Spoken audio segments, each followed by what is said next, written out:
Talking to PBOT this morning. Yeah, we've got PBOT's Dylan Rivera on the line. Good morning, Dylan. Can you hear me? Can you hear me okay? All right, now we hear you. How you doing, Dylan? Okay, hey, good.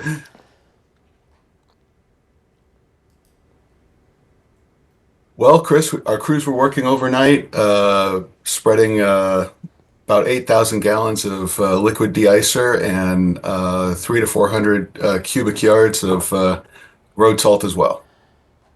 Was this the first instance this winter that you have actually spread salt down on area roadways? Wow. No, actually, as recently as I think a week ago, we had a threat of some freezing rain and precipitation, and so we used salt then as well, and you could see the difference. As we look over at one of our trouble spots, the shot that's up on screen right now is Sandy Boulevard near 82nd Avenue, and east side of town, always one of the traditional last places to thaw out if and when we do get an icy situation out there. What are your crews seeing on the roads right now, and where are maybe some of the biggest trouble spots that you're hearing about? Areas at high elevation, as well as areas that are east of 205, 82nd Avenue and east, affected by that cold gorge wind. You've got an opportunity here to tell the viewers in Portland, what would PBOT advise for the traveling public out there? I mean, you've got some folks that just flat out have to get to, you've got the doctors and the folks that are going to the ORs and whatnot, but for the rest of us, maybe your advice? Stay off the roads, please.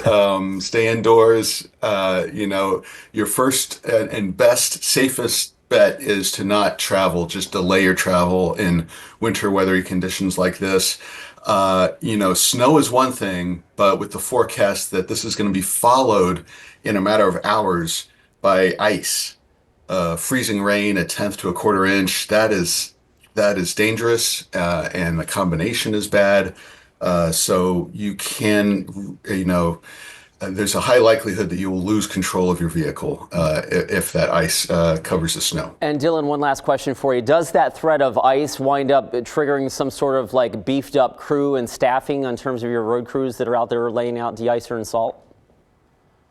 We have been more proactive, I think a little earlier than we would have been with, say, just a straight up snow event. The ice is very troubling, and so we're throwing everything we've got at it. We've got all of our crews deployed this morning in place, reacting and responding in real time to what they're seeing. Highway 26 down below, that is not your road, but Skyline Boulevard is. And Dylan Rivera, thank you so much for joining us from the Portland Bureau of Transportation. Maybe we can bring that camera back real quick, the traffic camera. Dylan, thanks. I know you're going to have a busy day and a busy night ahead, as we will here at KGW. I want to switch live right now and show you Skyline Boulevard at Highway 26. This is up at 750 feet.